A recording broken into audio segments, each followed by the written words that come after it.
ত্রয়োদশ পরিচ্ছেদ। শ্রী চৈতন্য মহাপ্রভুর জন্মলীলা। শ্রী চৈতন্য চরিতামৃতের এই ত্রয়োদশ পরিচ্ছেদে শ্রী চৈতন্য মহাপ্রভুর আবির্ভাবের কথা বর্ণনা করা হয়েছে। সমগ্র আদিলীলা, শ্রী চৈতন্য মহাপ্রভুর গার্হস্থলীলা এবং অন্তলীলায় তার সন্ন্যাস লীলা বর্ণিত হয়েছে। অন্তলীলার প্রথম 6 বছর মধ্যলীলা নামে খ্যাত। সেই সময় শ্রী চৈতন্য মহাপ্রভু দক্ষিণ ভারত ভ্রমণ করে বৃন্দাবন গমন করেন। বৃন্দাবন থেকে ফিরে আসেন এবং সংকীর্তন আন্দোলন প্রচার করেন। উপেন্দ্র মিশ্র নামে শ্রীহট্ট নিবাসী এক শাস্ত্রজ্ঞ ব্রাহ্মণ জগন্নাথ মিশ্রের পিতা ছিলেন। জগন্নাথ মিশ্র নবদ্বীপে নীলাম্বর চক্রবর্তীর তত্ত্বাবধানে অধ্যয়ন করতে আসেন এবং তারপর নীলাম্বর চক্রবর্তীর কন্যা শচী দেবীকে বিবাহ করে নবদ্বীপে বসতি স্থাপন করেন। শ্রীমতী শচী দেবীর প্রথমে 8টি কন্যা হয়। সেই কন্যাগুলি জন্মের পর পরলোক গমন করলে নবম গর্ভে বিশ্বরূপের জন্ম হয়। 1407 শকে ফাল্গুনী পূর্ণিমার সন্ধ্যাবেলায় সিংহ লগ্নে সিংহ রাশিতে চন্দ্রগ্রহণের সময় শচী দেবী ও জগন্নাথ মিশ্রের পুত্ররূপে শ্রী চৈতন্য মহাপ্রভু আবির্ভূত হন। শ্রী চৈতন্য মহাপ্রভুর জন্মের কথা শুনে তত্ত্বজ্ঞানী পণ্ডিত ও ব্রাহ্মণেরা নানা রকম উপহার নিয়ে সেই নবজাতক শিশুটিকে দর্শন করতে আসেন। মহান জ্যোতির্বিদ নীলাম্বর চক্রবর্তী শিশুটির কোষ্ঠীর ফল গণনা করে দেখতে পান যে এই শিশুটি হচ্ছেন একজন মহাপুরুষ। এই অধ্যায়ে সেই মহাপুরুষের লক্ষণগুলি বর্ণনা করা হয়েছে।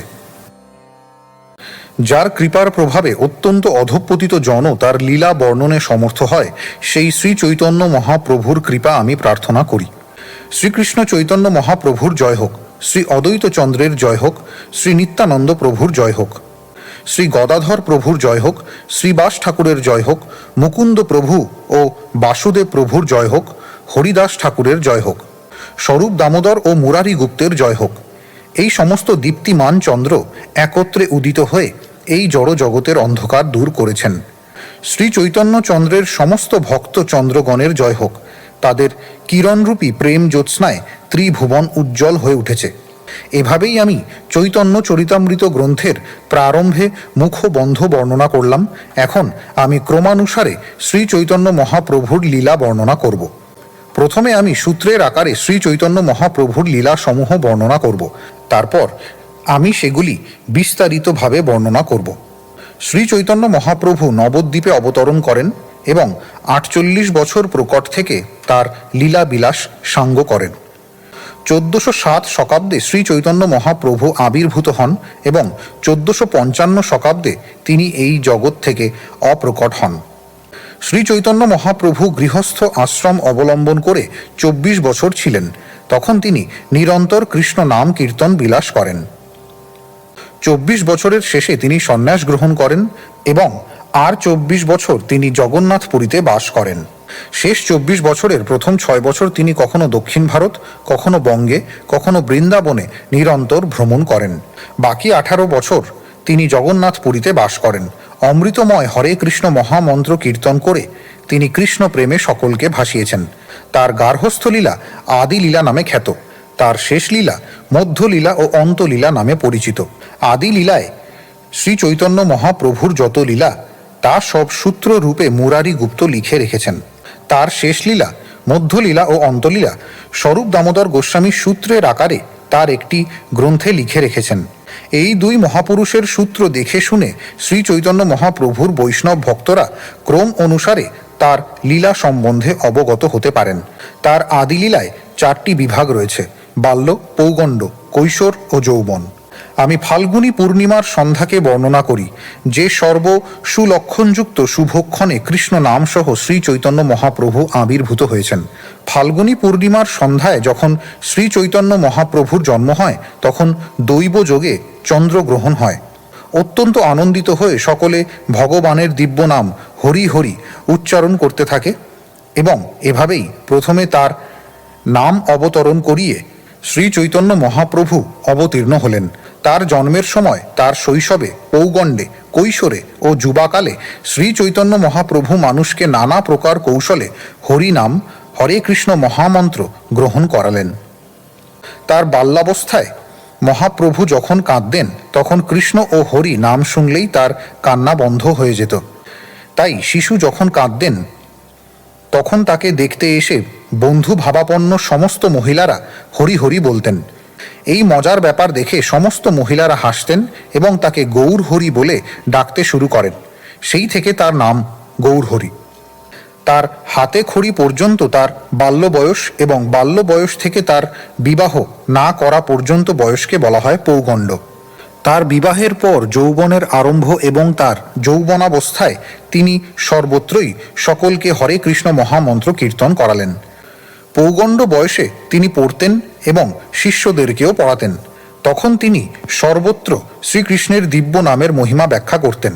শ্রী চৈতন্য মহাপ্রভু যখন তার শিষ্যদেরকে ব্যাকরণ পড়াতেন তখন তিনি সব কিছুর মধ্য দিয়েই তাদের কাছে শ্রীকৃষ্ণের মহিমা ব্যাখ্যা করতেন।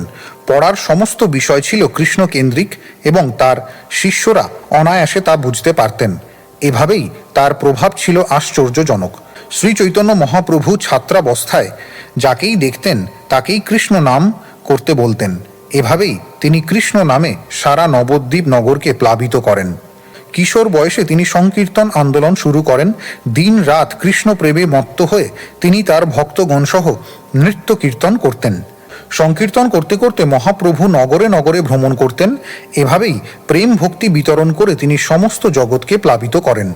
শ্রী চৈতন্য মহাপ্রভু নবদ্বীপে 24 বছর বাস করেন এবং তিনি প্রতিটি মানুষকে হরে কৃষ্ণ মহামন্ত্র কীর্তন করিয়ে কৃষ্ণ প্রেমে মগ্ন করেছিলেন। বাকি 24 বছর শ্রী চৈতন্য মহাপ্রভু সন্ন্যাস গ্রহণ করে তার ভক্তদের নিয়ে জগন্নাথ পুরীতে বাস করেছিলেন। সেই 24 বছরের মধ্যে 6 বছর নীলাচলে তিনি নিরন্তর নৃত্য করে ও কীর্তন করে প্রেম ভক্তি দান করেছিলেন। এই 6 বছর তিনি সেতু বন্ধ থেকে গৌড়বঙ্গ হয়ে বৃন্দাবন পর্যন্ত নৃত্য গীতের মাধ্যমে নাম প্রেম প্রচার করে সারা ভারত ভ্রমণ করেন। সন্ন্যাস গ্রহণের পর শ্রী চৈতন্য মহাপ্রভুর ভ্রমণকালের লীলা বিলাস হচ্ছে তার মুখ্য লীলা। সেই লীলা শ্রী চৈতন্য চরিতামৃতে মধ্য লীলা নামে বর্ণিত হয়েছে এবং শেষ অষ্টাদশ বর্ষের লীলা অন্তলীলা নামে বর্ণিত হয়েছে। 18 বছরের মধ্যে 6 বছর তিনি জগন্নাথ পুরীতে থেকে ভক্তগণকে সঙ্গে নিয়ে নৃত্য কীর্তনের মাধ্যমে প্রেম ভক্তি লাভে অনুপ্রাণিত করেছিলেন। বাকি 12 বছর তিনি জগন্নাথ পুরীতে থেকে নিজে কৃষ্ণ প্রেম আস্বাদন করে সকলকে শিক্ষা দিলেন কিভাবে কৃষ্ণ প্রেম আস্বাদন করতে হয়। দিন রাত শ্রী চৈতন্য মহাপ্রভু কৃষ্ণ বিরহ অনুভব করতেন। সেই বিপ্রলম্ভ ভাবের লক্ষণগুলি প্রকাশ করে তিনি উন্মাদের মতো কখনো কাঁদতেন, কখনো প্রলাপ বলতেন। উদ্ভবকে দেখে শ্রীমতী রাধারানী যেমন প্রলাপ বলেছিলেন, শ্রী চৈতন্য মহাপ্রভুও তেমনি শ্রীমতী রাধারানীর ভাবে ভাবিত হয়ে রাত দিন উন্মাদের মতো প্রলাপ বলতেন। বিদ্যাপতি, জয়দেব ও চণ্ডীদাসের গ্রন্থাবলী শ্রী চৈতন্য মহাপ্রভু পাঠ করতেন এবং তার অন্তরঙ্গ পার্ষদ শ্রী রামানন্দ রায় ও স্বরূপ দামোদর গোস্বামীর সঙ্গে তাদের গীত আস্বাদন করতেন। শ্রী চৈতন্য মহাপ্রভু শ্রীকৃষ্ণের বিরহজনিত প্রেম রস আস্বাদন করলেন এবং এভাবেই তিনি তার মনোবাঞ্ছা পূর্ণ করলেন। শ্রী চৈতন্য মহাপ্রভুর লীলা অনন্ত। আমার মতো একটি ক্ষুদ্র জীব কিভাবে সেই অপ্রাকৃত লীলা বিস্তারিতভাবে বর্ণনা করতে পারে? অনন্ত শেষ স্বয়ং যদি সূত্রের আকারে শ্রী চৈতন্য মহাপ্রভুর লীলা বর্ণনা করতে চায় তাহলে সহস্র মুখ থাকা সত্ত্বেও তার পক্ষে তার অন্ত খুঁজে পাওয়া সম্ভব নয়। শ্রীরূপ দামোদর ও মুরারি গুপ্ত শ্রী চৈতন্য মহাপ্রভুর মুখ্য মুখ্য লীলাগুলি বিচার করে সূত্রের আকারে লিখে গেছেন। শ্রীরূপ দামোদর ও মুরারি গুপ্তের চর্চার ভিত্তিতে আমি শ্রী চৈতন্য মহাপ্রভুর লীলা বর্ণনা করছি। শ্রীল বৃন্দাবন দাস ঠাকুর সেই সূত্রগুলি বিস্তারিতভাবে বর্ণনা করেছেন। শ্রী চৈতন্য মহাপ্রভুর লীলার প্রামাণিক বর্ণনাকারী হচ্ছেন শ্রীল বৃন্দাবন দাস ঠাকুর। তিনি শ্রীল ব্যাসদেব থেকে অভিন্ন। তিনি মধুর থেকে মধুরতরভাবে মহাপ্রভুর লীলা সমূহ বর্ণনা করেছেন। গ্রন্থটি অত্যন্ত বড় হয়ে যাওয়ার ভয়ে তিনি কোনো কোনো স্থান বিশদভাবে বর্ণনা করেননি। আমি যতদূর সম্ভব সেই স্থানগুলি পূর্ণ করার চেষ্টা করব। শ্রীল বৃন্দাবন দাস ঠাকুর শ্রী চৈতন্য মহাপ্রভুর অপ্রাকৃত লীলা বিলাসের অমৃত আস্বাদন করেছেন। আমি কেবল তার ভুক্তাবশিষ্ট চর্বণ করছি। হে চৈতন্য মহাপ্রভুর ভক্তগণ, আমি এখন সংক্ষেপে আদি লীলার সূত্র লিখছি, কেননা পূর্ণরূপে সেই সমস্ত লীলা বর্ণনা করা সম্ভব নয়। তার মনের কোনো এক বিশেষ বাসনা পূর্ণ করার জন্য ব্রজেন্দ্র কুমার শ্রীকৃষ্ণ গভীরভাবে বিচার করে এই লোকে অবতীর্ণ হতে মনস্থ করেন। তাই শ্রীকৃষ্ণ প্রথমে তার পরিবারের গুরুজনদের পৃথিবীতে অবতরণ করালেন। আমি সংক্ষেপে তা বর্ণনা করার চেষ্টা করছি, কেননা পূর্ণরূপে তা বর্ণনা করা সম্ভব নয়। শ্রীকৃষ্ণ শ্রী চৈতন্য মহাপ্রভুরূপে আবির্ভূত হওয়ার পূর্বে শ্রীমতী শচী দেবী, জগন্নাথ মিশ্র, মাধবেন্দ্র পুরী, কেশব ভারতী, ঈশ্বর পুরী, অদ্বৈত আচার্য, শ্রীবাস পণ্ডিত, আচার্য রত্ন, বিদ্যানিধি ও ঠাকুর হরিদাস এদের তার আবির্ভাবের পূর্বে অবতীর্ণ হতে অনুরোধ করেন। শ্রী উপেন্দ্র মিশ্র শ্রীহট্ট জেলার অধিবাসী ছিলেন। তিনি ছিলেন শ্রী বিষ্ণুর মহান ভক্ত, পণ্ডিত, ধনী এবং সমস্ত সদ্গুণের আধার। উপেন্দ্র মিশ্রের 7টি পুত্র ছিল ঋষিতুল্য ও অত্যন্ত প্রভাবশালী, এবং তারা হচ্ছেন 1 কংসারী, 2 পরমানন্দ, 3 পদ্মনাভ, 4 সর্বেশ্বর, 5 জগন্নাথ, 6 জনার্দন ও 7 ত্রৈলোক্যনাথ। পঞ্চম পুত্র জগন্নাথ নদিয়ায় গঙ্গার তীরে বাস করতে মনস্থ করেন। জগন্নাথ মিশ্রের পুরন্দর উপাধি ছিল। নন্দ মহারাজ এবং বসুদেবের মতো তিনিও সমস্ত সদ্গুণের আকর ছিলেন। তার পত্নী শ্রীমতী শচী দেবী পতিব্রতা সতী ছিলেন। শচী দেবীর পিতার নাম ছিল নীলাম্বর এবং তার পদবী চক্রবর্তী। রাঢ় দেশে অর্থাৎ বাংলার যে অংশে গঙ্গা প্রবাহিত হয় না, সেখানে নিত্যানন্দ প্রভু, গঙ্গা দাস পণ্ডিত, মুরারি গুপ্ত ও মুকুন্দ জন্মগ্রহণ করেছিলেন। ব্রজেন্দ্র কুমার শ্রীকৃষ্ণ প্রথমে অসংখ্য ভক্তদের অবতরণ করিয়ে অবশেষে তিনি স্বয়ং অবতীর্ণ হলেন। শ্রী চৈতন্য মহাপ্রভুর আবির্ভাবের পূর্বে নবদ্বীপের সমস্ত বৈষ্ণবেরা অদ্বৈত আচার্য প্রভুর গৃহে সমবেত হতেন। বৈষ্ণবদের সেই সভায় অদ্বৈত আচার্য প্রভু ভগবত গীতা ও ভাগবত পাঠ করতেন। জ্ঞানমার্গ ও কর্মকাণ্ডের নিন্দা করে তিনি ভগবত ভক্তির মাহাত্ম্য স্থাপন করতেন। সমগ্র বৈদিক শাস্ত্রে কৃষ্ণ ভক্তির ব্যাখ্যা করা হয়েছে, তাই কৃষ্ণ ভক্তগণ জ্ঞান, যোগ, তপশ্চর্যা ও তথাকথিত ধর্ম আদির কোনো অপেক্ষা করেন না। তারা ভক্তি ছাড়া আর কোনো পন্থাই স্বীকার করেন না। অদ্বৈত আচার্য প্রভুর গৃহে সমস্ত বৈষ্ণবেরা নিরন্তর কৃষ্ণ কথা, কৃষ্ণ পূজা এবং হরে কৃষ্ণ মহামন্ত্র কীর্তন করে আনন্দে মগ্ন হয়েছিলেন। কিন্তু সমস্ত মানুষকে কৃষ্ণ বহির্মুখ হয়ে ইন্দ্রিয় সুখ ভোগে লিপ্ত হতে দেখে অদ্বৈত আচার্য প্রভু গভীর দুঃখ অনুভব করলেন। পৃথিবীর এই অবস্থা দেখে তিনি গভীরভাবে চিন্তা করতে শুরু করেন যে কিভাবে এই সমস্ত মানুষ মায়ার হাত থেকে উদ্ধার লাভ করবে। শ্রীল অদ্বৈত আচার্য প্রভু মনে মনে ভাবলেন, যদি শ্রীকৃষ্ণ স্বয়ং আবির্ভূত হয়ে ভগবত ভক্তি বিতরণ করেন, তাহলেই কেবল সমস্ত মানুষকে উদ্ধার করা সম্ভব হবে। শ্রীকৃষ্ণকে অবতরণ করাবার প্রতিজ্ঞা করে শ্রী অদ্বৈত আচার্য প্রভু গঙ্গা জল আর তুলসী পাতা দিয়ে পরমেশ্বর ভগবান শ্রীকৃষ্ণের পূজা করতে লাগলেন। হুঙ্কার করে তিনি শ্রীকৃষ্ণকে অবতরণ করতে আহ্বান করতে লাগলেন এবং তার এই পুনঃ পুনঃ আহ্বানে ব্রজেন্দ্র কুমার শ্রীকৃষ্ণ অবতীর্ণ হওয়ার জন্য আকৃষ্ট হলেন। শ্রী চৈতন্য মহাপ্রভুর জন্মের পূর্বে জগন্নাথ মিশ্রের পত্নী শচী মাতার গর্ভে একে একে 8টি কন্যা জন্মগ্রহণ করে, কিন্তু জন্মের পরেই তাদের মৃত্যু হয়। এভাবেই একে একে তার সমস্ত সন্তানের মৃত্যু হওয়ায় জগন্নাথ মিশ্র অত্যন্ত দুঃখিত হলেন। তাই এক পুত্র কামনা করে তিনি শ্রী বিষ্ণুর চরণ আরাধনা করতে শুরু করলেন। তারপর বিশ্বরূপ নামে জগন্নাথ মিশ্রের একটি পুত্র হয়, যিনি ছিলেন সবচাইতে বলবান ও গুণবান, কেননা তিনি ছিলেন বলদেবের অবতার। বলদেবের প্রকাশ পরব্রহ্মের সংকর্ষণ হচ্ছেন বিশ্বের উপাদান ও নিমিত্ত, এই উভয় কারণ। বিরাট রূপ হচ্ছে মহাসংকর্ষণের বিশ্বরূপ অবতার, তাই বিশ্বে ভগবান ছাড়া আর কিছুই দেখা যায় না। বসনের সুতো যেমন লম্বালম্বি ভাবে ও আড়াআড়ি ভাবে বিস্তৃত থাকে, তেমনি এই জগতে আমরা যা কিছু দেখছি তা সবই প্রত্যক্ষভাবে ও পরোক্ষভাবে পরমেশ্বর ভগবানে বিরাজ করছে। অনন্ত ভগবান জগদীশ্বরের পক্ষে কিছুই বিচিত্র নয়। যেহেতু মহাসংকর্ষণ হচ্ছেন বিশ্বের উপাদান ও নিমিত্ত কারণ রূপে বিশ্বে ওতপ্রোতভাবে বিরাজমান, তাই তাকে মহাপ্রভুর বড় ভাই বলা হয়। কৃষ্ণলোকে এই 2 ভাই কৃষ্ণ ও বলরাম নামে পরিচিত, কিন্তু এখন তারা হচ্ছেন চৈতন্য ও নিতাই। সুতরাং নিত্যানন্দ প্রভু হচ্ছেন মূল সংকর্ষণ বা বলদেব। জগন্নাথ মিশ্র ও শচী মাতা বিশ্বরূপকে তাদের পুত্র রূপে পেয়ে অত্যন্ত আনন্দিত হয়েছিলেন। এই আনন্দের ফলে তারা বিশেষভাবে শ্রী গোবিন্দের শ্রীচরণের সেবা করতে শুরু করেছিলেন। 1406 শতাব্দের মাঘ মাসে শ্রীকৃষ্ণ যথাক্রমে জগন্নাথ মিশ্র ও শচী মাতার দেহে প্রবেশ করেন। জগন্নাথ মিশ্র শচী মাতাকে বললেন, আমি এখন এক অদ্ভুত বস্তু দেখছি। তোমার দেহ জ্যোতির্ময় হয়ে উঠেছে এবং মনে হচ্ছে যেন লক্ষ্মী দেবী স্বয়ং আমাদের গৃহে বিরাজ করছেন। যেখানেই আমি যাই না কেন সেখানকার সমস্ত মানুষ আমাকে সম্মান করে, না চাইতেই তারা আমার ঘরে ধন, বস্ত্র ও ধান আদি পাঠিয়ে দেয়।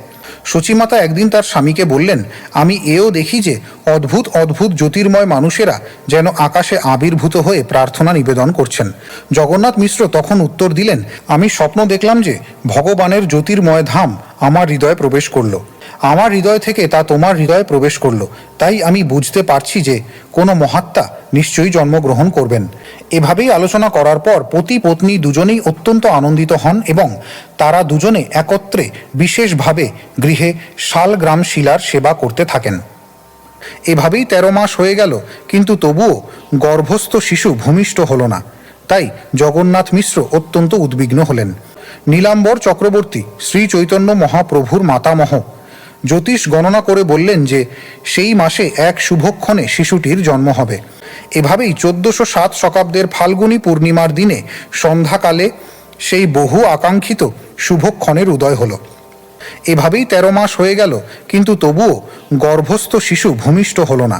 তাই জগন্নাথ মিশ্র অত্যন্ত উদ্বিগ্ন হলেন। নীলাম্বর চক্রবর্তী শ্রী চৈতন্য মহাপ্রভুর মাতামহ জ্যোতিষ গণনা করে বললেন যে সেই মাসে এক শুভক্ষণে শিশুটির জন্ম হবে। এভাবেই 1407 শকাব্দের ফাল্গুনী পূর্ণিমার দিনে সন্ধ্যাকালে সেই বহু আকাঙ্ক্ষিত শুভক্ষণের উদয় হল। এভাবেই সমস্ত জগতের লোক যখন পরমেশ্বর ভগবানের নাম কীর্তন করছিলেন, তখন গৌর হরি রূপে শ্রীকৃষ্ণ পৃথিবীতে অবতীর্ণ হলেন। সমস্ত জগৎ তখন প্রসন্ন হল।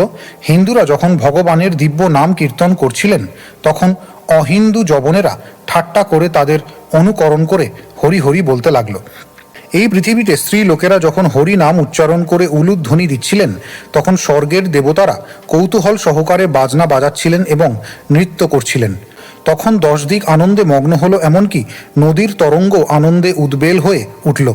অধিকন্তু স্থাবর ও জঙ্গম সমস্ত জীবই আনন্দে বিহ্বল হয়ে উঠল।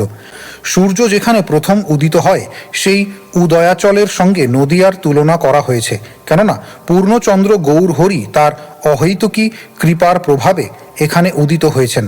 তার উদয়ের ফলে জগতের পাপ অন্ধকার বিদূরিত হয়েছে এবং তার ফলে ত্রিভুবন উল্লসিত হয়ে উঠেছে এবং সারা জগৎ জুড়ে হরিধ্বনি হচ্ছে।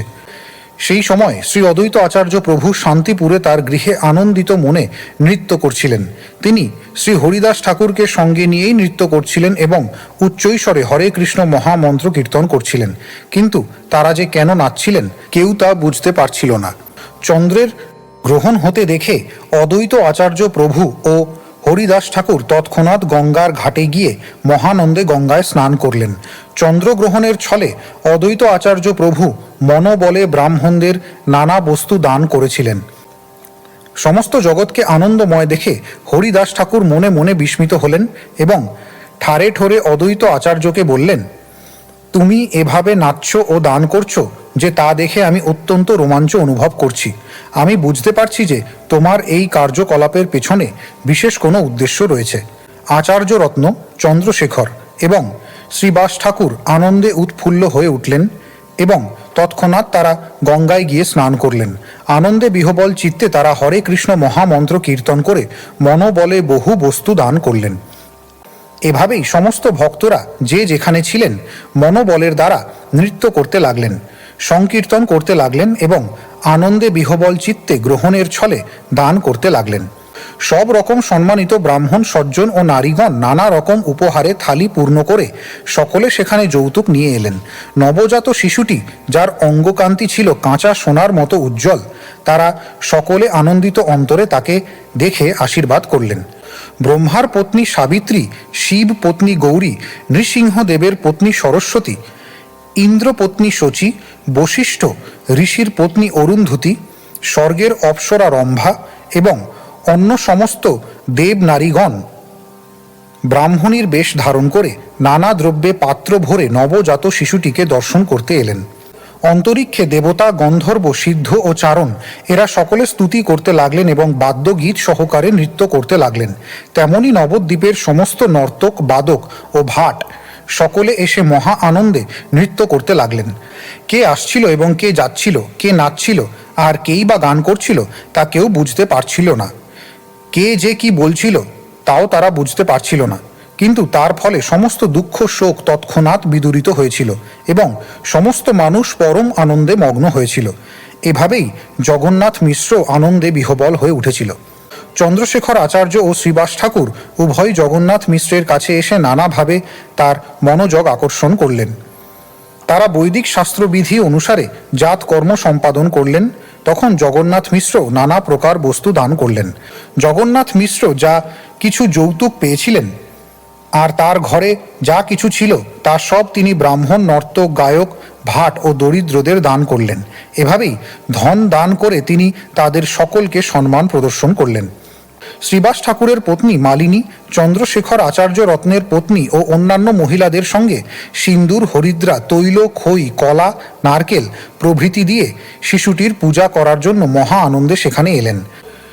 শ্রী চৈতন্য মহাপ্রভুর জন্মের কয়েকদিন পর অদ্বৈত আচার্যের পত্নী, সমস্ত জগতের পরম আরাধ্যা সীতা দেবী অদ্বৈত আচার্যের অনুমতি নিয়ে নানা রকম উপহার সহ সেই বালক শিরোমণিকে দেখতে গেলেন।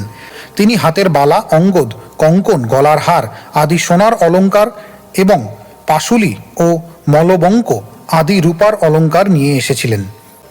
সোনায় বাঁধানো বাঘের নখ, রেশমি সুতার কটিবন্ধ, হাত ও পায়ের নানা রকম আভরণ, সুন্দরভাবে ছাপানো রেশমি শাড়ি এবং বুনা রেশমের পাড় বিশিষ্ট শিশুর পোশাক, স্বর্ণ ও রৌপ্য মুদ্রা এবং ধনরত্ন নিয়ে এসে তিনি সেই শিশুটিকে উপহার দিয়েছিলেন। দুর্বা, ধান, গোরচন, হরিদ্রা, কুমকুম, চন্দন আদি নানা রকম মঙ্গল দ্রব্যে পাত্র ভরে এবং বহুবিধ বস্ত্র ও অলঙ্কার একটি বড় বাক্সে ভরে কাপড়ে ঢাকা পালকিতে চড়ে দাসী সহ সীতা ঠাকুরানী জগন্নাথ মিশ্রের বাড়িতে এলেন। সীতা ঠাকুরানী যখন নানাবিধ আহার্য, বসনভূষণ ও অন্যান্য উপহার নিয়ে শচী দেবীর গৃহে এলেন, তখন নবজাত শিশুটিকে দেখে তিনি অত্যন্ত আশ্চর্য হলেন। কেননা তিনি দেখলেন যে অঙ্গের বর্ণ ব্যতীত সেই শিশুটি ঠিক গোকুলের কৃষ্ণের মতো দেখতে। শিশুটির প্রতিটি অঙ্গ সুন্দরভাবে গঠিত, সর্বাঙ্গ সুলক্ষণযুক্ত এবং তার অঙ্গকান্তি তপ্ত কাঞ্চনের মতো, ঠিক যেন একটি সোনার প্রতিমা। সেই জ্যোতির্ময় শিশুটিকে দেখে সীতা ঠাকুরানী অত্যন্ত আনন্দিত হলেন এবং বাৎসল্য রসে পূর্ণ হয়ে তার হৃদয় দ্রবীভূত হল। তিনি শিশুটির মস্তকে ধান, দুর্বা দিয়ে আশীর্বাদ করে বললেন, তোমরা দুই ভাই চিরজীবী হও। ডাকিনী শাঁখিনীরা এই শিশুটির কোনো অনিষ্ট করতে পারে বলে মনে ভয় পেয়ে তখন সেই শিশুটির নাম রাখলেন নিমাই। যেদিন মাতা ও পুত্র স্নান করে সূতিকা গৃহ ত্যাগ করলেন, সেই দিন সীতা ঠাকুরানী তাদের নানা রকম বস্ত্র ও অলঙ্কার দান করেছিলেন এবং জগন্নাথ মিশ্রকে সম্মান প্রদর্শন করেছিলেন। তারপর শচী মাতা ও জগন্নাথ মিশ্রের পূজা গ্রহণ করে অত্যন্ত আনন্দিত চিত্তে তিনি ঘরে ফিরে গিয়েছিলেন। এভাবেই লক্ষ্মীপতি নারায়ণকে তাদের পুত্র রূপে পেয়ে শচী মাতা ও জগন্নাথ মিশ্রের সমস্ত মনোবাঞ্ছা পূর্ণ হল। তাদের গৃহ সর্বদা ধনধান্যে পূর্ণ থাকত। সকলের পূজ্য শ্রী চৈতন্য মহাপ্রভুকে দিনে দিনে বর্ধিত হতে দেখে তাদের আনন্দও বর্ধিত হতে লাগলো। জগন্নাথ মিশ্র ছিলেন একজন আদর্শ বৈষ্ণব। তিনি ছিলেন শান্ত, সংযত, শুদ্ধ ও দান্ত। তাই জড় ঐশ্বর্য ভোগ করার কোনো বাসনা তার ছিল না। তার অপ্রাকৃত পুত্রের প্রভাবে যা কিছু ধন সম্পদ আসত তা সবই তিনি শ্রী বিষ্ণুর সন্তুষ্টি বিধানের জন্য ব্রাহ্মণদের দান করতেন। শ্রী চৈতন্য মহাপ্রভুর জন্মলগ্ন বিচার করে নীলাম্বর চক্রবর্তী গোপনে জগন্নাথ মিশ্রকে বললেন যে শিশুটির জন্মলগ্নে ও দেহে মহাপুরুষের সমস্ত লক্ষণগুলি দেখা যাচ্ছে। তাই তিনি বুঝতে পেরেছিলেন যে ভবিষ্যতে এই শিশুটি জগৎ উদ্ধার করবে। এভাবেই শ্রী চৈতন্য মহাপ্রভু তার অহৈতুকী কৃপার প্রভাবে শচী দেবীর গৃহে আবির্ভূত হয়েছিলেন। যিনি তার এই জন্মলীলা শ্রবণ করেন, তার প্রতি দয়াময় গৌর প্রভু অত্যন্ত সদয় হন এবং সেই ব্যক্তি তার শ্রীচরণে আশ্রয় লাভ করেন।